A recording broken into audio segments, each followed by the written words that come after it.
Mr. Duduzane Zuma and Mr. Fana Hlongwane both remained silent while Mr. Gupta spoke, and they did not participate in the interaction which followed, although they both remained in the room.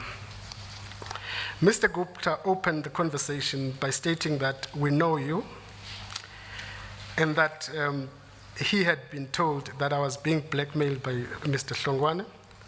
I replied that that was not true. He responded by stating that that was not why he had called me. Anyway. Did Mr. Hlongwane at this stage respond? No response. Or reacted to these remarks from Mr. H. No, he just shook his head anyway. No response really, no words.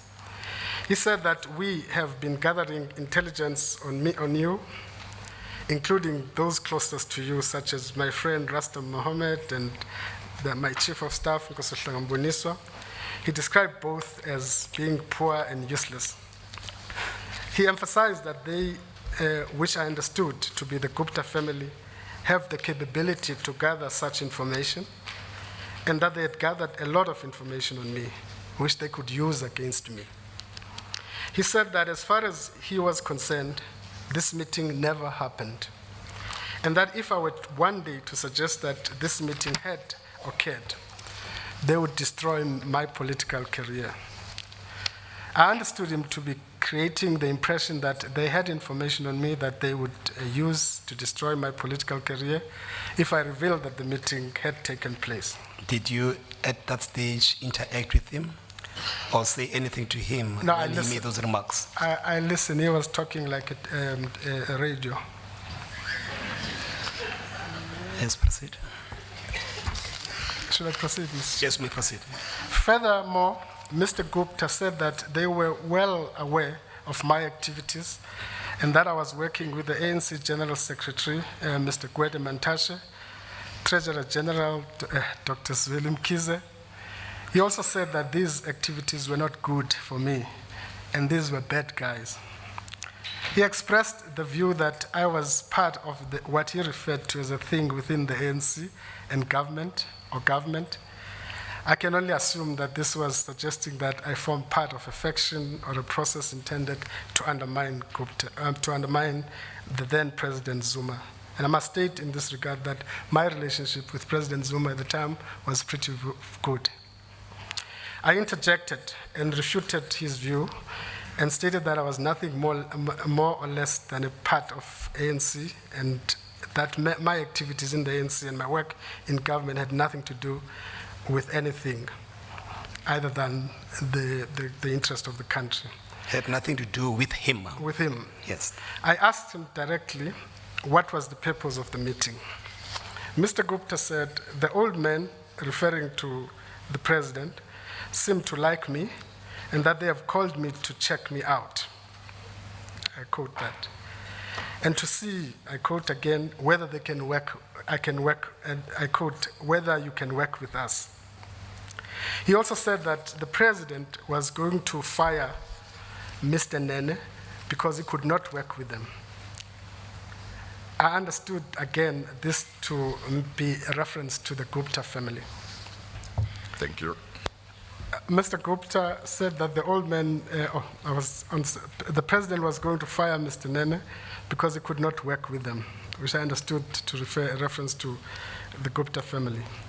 He said that, I quote, you must understand that we are in control of everything, unquote. The National Prosecuting Authority, the Hawks, the National Intelligence Agency, and the old man do, and I quote, will do anything we tell him to do. He said that the old man intended appointing me as a Minister of Finance. I was at this stage shocked and angered by this statement, and I said that I was not interested in becoming a Minister of Finance. Now, at this stage, where is Mr. Fana Hlongwane and where is Mr. Duduzane Zuma? They are in the room quiet, as if they don't exist. Okay. Mr. Gupta ignored what I said. He said emphatically that I must become Minister of Finance because that is what we want, the we want. By that, I would have to work with them. He also said that if I worked with them, I would become very rich and that he could immediately offer me 600 million. He pointed at Mr. Duduzane and said that they had made him a billionaire and that he had bought a house in Dubai. He said that they worked closely with a number of people, including Lynn Brown and Brian Molife. As a result, they were protected. In other words, those people who work with them are protected. He said that Mr. Molife is very safe and that his career path is very clear and that nobody would touch him and I would be safe too. I said that I was going to leave and stood up to leave. I said that I was not interested in being a Minister of Finance, and if he thought I would work with them, he would have to tell me precisely what it is that they do. At that point, Mr. Zuma and Mr. Hlongwane also stood up. I was angry at this stage, and he was also a bit emotional. He was also emotional. He said something along the lines of, I quote, "Look, do you know who we are dealing with?" He was agitated and said, "You think it is illegal?" He said that everything that they do is legal and that they create jobs and contribute to the economy. He said that at the moment, we, which I understood again to be the Gupta family, earn about 6 billion from the fiscus through various entities, including Eskom, Transnet, and government departments. He said that they wanted to increase this amount to 8 billion, and that they thought I could be helpful in this regard. Mr. Gupta said that they had determined that the National Treasury was a stumbling block for their growth, and that they wanted, I quote again, to clean up Treasury. He said that when I'm appointed as Minister of Finance, I would have to remove the Director General, Lungisa Fundzile, Head of Tax and Financial Sector Policy, Mr. Ishmael Momiat, the Deputy Director General, Mr. Andrew Donaldson, and the then Chief of Procurement, Kenneth Brown. Further, he said that they would provide me with replacement of all of these people, and that they would provide me with the necessary support, including advisors.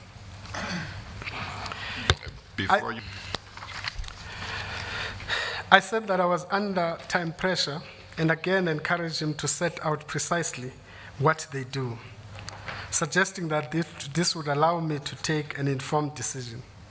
For the sake of clarity, my question was not intended for the purpose of seriously considering his offer, but it was intended as a provocation to seek to draw him out in the context of the unfolding state capture phenomenon that we were at that point, trying to make sense of and to determine who was involved. And it was, in a sense, trying to flush them out. Did he answer your question as to what were they doing? I'm coming to that. Okay. I began to walk away, and Mr. Gupta motioned to both Mr. Zuma and Mr. Hlongwane to hang back. And as I was walking to the door of the house, Mr. Gupta directed me to a bar area and said that they were serious about offering me 600 million rand, and that it would be deposited into an account of my choice, and that they could open an account for me. I could stash it in Dubai. He said that to show they were serious, I quote, "I can give you 600,000 rands now and ask," again, I quote, "do you have a bag or can I give you something to put it in?" Unquote. He seemed to want to show the cash to me. I said to him that I did not want money, and I thought he was going to tell me what it is that they do.